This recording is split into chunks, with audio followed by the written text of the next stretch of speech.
Well, there's obviously a lot of discussion going on behind the scenes that we have not been privy to.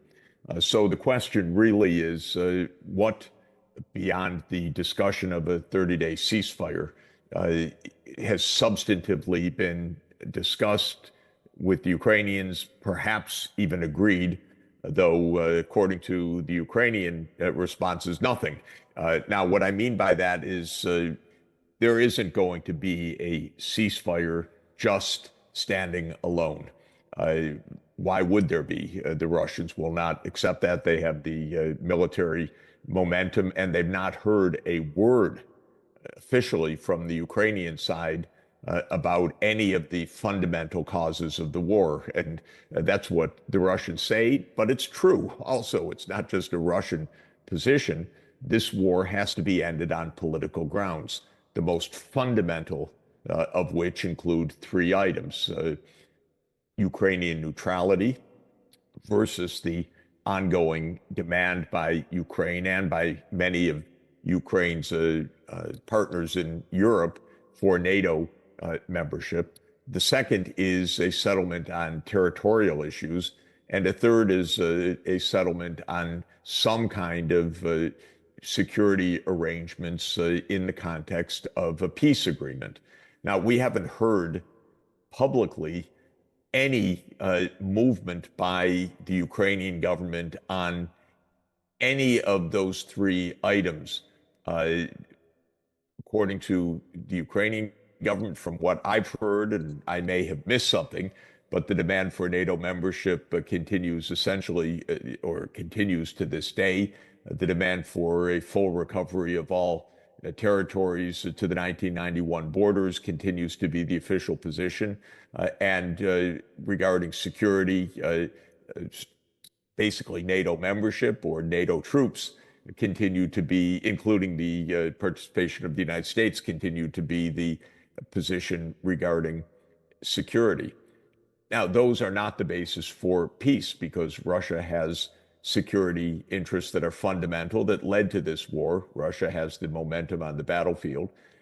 So calling for a 30-day ceasefire by itself means nothing.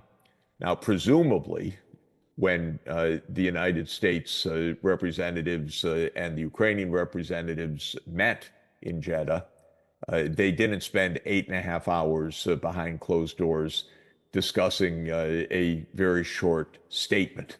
They discussed these basic conditions. One might suspect that there was some movement on these.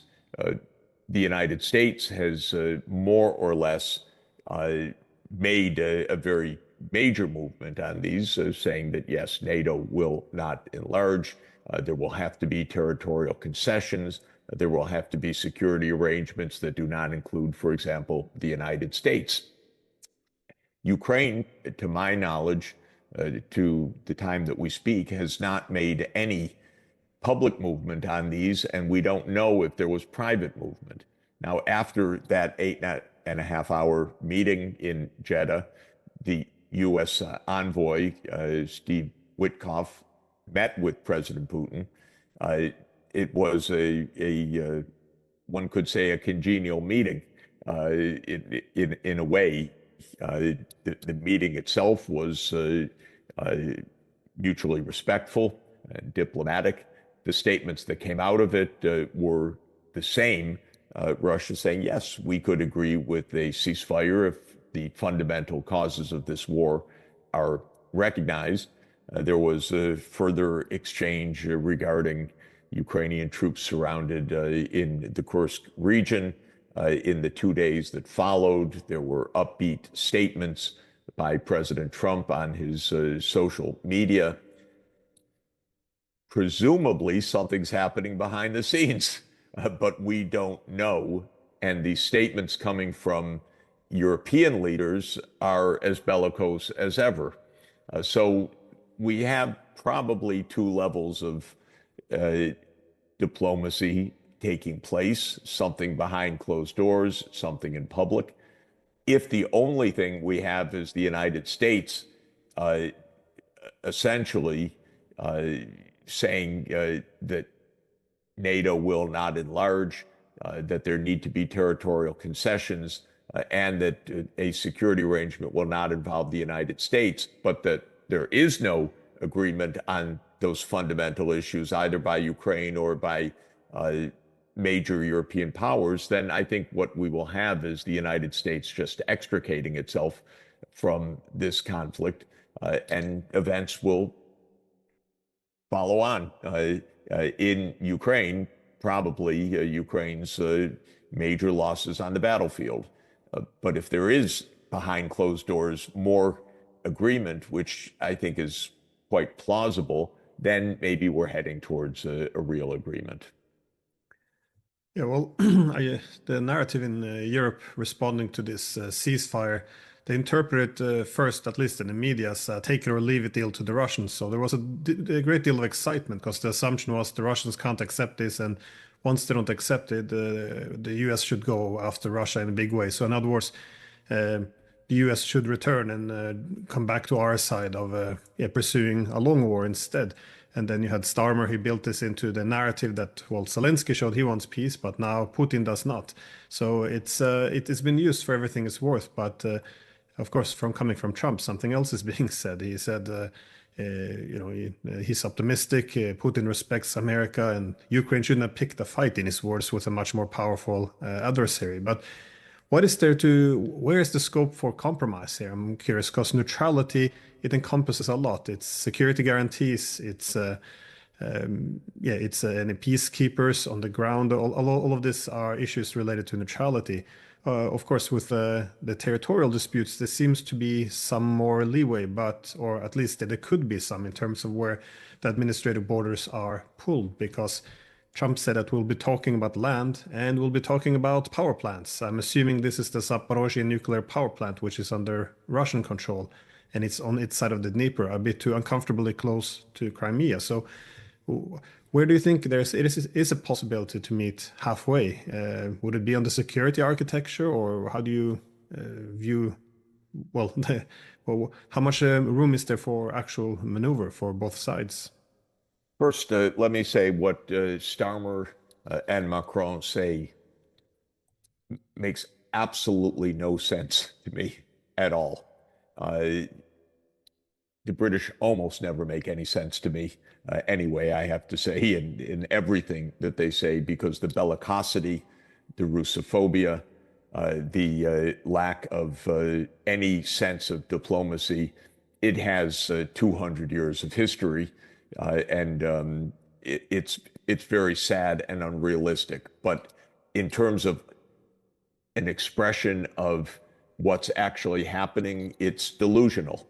The idea that Trump made a take it or leave it offer, and that the U.S. was going to, quote, rejoin the war is completely delusional. Trump and the United States are not going to rejoin the war with new packages of military aid and an extended war in Ukraine. The United States, in its current political, fiscal, military, geopolitical conditions, is not going to do that. Why the Europeans believe that, I don't know if they believe that. Why they express that in public is beyond me, because being wrong all the time, as the British and the French are, does not seem to me to be clever bargaining, clever negotiating, clever politics.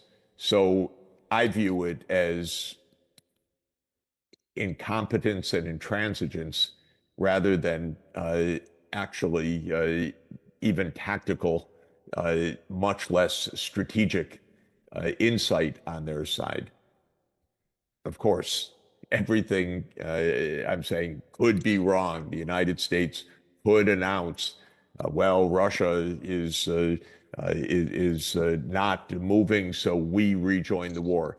I find it impossible in the context of American politics and American interests, and Trump's own position and the repeated positions of all those around him, to believe that anything like that is remotely the case. So let me start there. I don't give any credence whatsoever to the British and French positions. Uh, and I've heard privately from European leaders to the contrary. So let me just add that as well. When it comes to the actual conditions for peace, I do believe the NATO question is a sine qua non. The NATO question is, in my view, the fundamental casus belli. It goes back 30 years. It's not a secret. Many times, Western officials have expressed the truth about this. Trump has said the truth about this. U.S. officials have said Ukraine is not joining NATO. Ukraine is not joining NATO, period. Everybody needs to understand this. It's not going to happen. Whether NATO survives is yet another matter, by the way. It's not beyond thinking that 10 years from now there's no NATO. But given that, Ukraine is not joining NATO. Okay, next. What about territory? Well, Crimea is not going back to Ukraine. It was part of Russia for centuries until a rather arbitrary maneuver when Crimea was gifted, so-called, to an administrative part of the Soviet Union, that is the Ukrainian Soviet Socialist Republic, in 1954 on an occasion of a 300th year celebration of a treaty which had made, according to the Russian view of it, Ukraine subordinate to the Russian Empire back in 1654. Okay, Ukraine, for countless reasons, Crimea is not going back to Ukraine, period. Then come the questions of the annexed regions of the two Donbas oblasts and Zaporizhia and Kherson. I don't think that there's all that much room for maneuver and negotiating myself, because Russia won on the battlefield. If this had been the Istanbul process in April 2022, no, those would not have become Russian territory, most likely. There would have been the implementation of the Minsk II agreements in the Donbass, and the questions of Zaporizhia and Kherson never would have come up. The Western side, led by Biden, was stupid. They were stupid to block the Istanbul process, which would have ended this conflict in April 2022. Now events have continued. Well, the negotiations are all the harder on territory.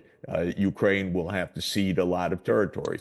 I'm not in the negotiating room, and I'm not going to negotiate in this way. I'm just saying that events on the ground since the Istanbul process have changed for the worse regarding Ukraine's territorial situation. And that's predictably so, and I and you and others predicted it. So this is sad. If you play a losing hand and you keep upping the ante, you lose more in the end. And that's what happened to Ukraine. And that was the fault of Biden and the European leaders, but especially the Biden administration and Boris Johnson, who was leading the UK in April 2022 and went personally to Kyiv to tell them, fight on, don't take an agreement, which was in reach. When it comes to the security arrangements, the central issue on the security arrangements include two questions. What kind of military situation? Who does or doesn't have troops on the ground? How big are the militaries and so forth in Ukraine? And second, what is Russia's role in the security arrangements? Russia has said, we will not be a bystander to the security arrangements, because then you make a pretext and we're back to war. And on the other hand, the European powers are saying this can't be an empty word of unilateral Ukrainian demilitarization. There needs to be something more than that. My own view, which I've put forward for many years, is that this should come under the context of the UN Security Council, which would automatically include Russia, but then automatically, of course, also importantly include China, which is a major stabilizing force for an agreement, because China will want to see an agreement fulfilled. And it, of course, includes Britain, France, and the US. And so the Security Council is a good venue for putting in place the security agreements. And often there are Security Council plus other co-guarantor parties to a security agreement, and that's where this should be negotiated. I personally find the April 15, 2022 nearly finalized draft of the Istanbul Agreement, or the Istanbul process, to be a basis for peace. Basically, the two sides were going to reach peace had the Biden administration not intervened to continue the war. And therefore, all of these issues that we're talking about, permanent neutrality or non-NATO enlargement, the territorial issues, and the security issues were nearly nailed down.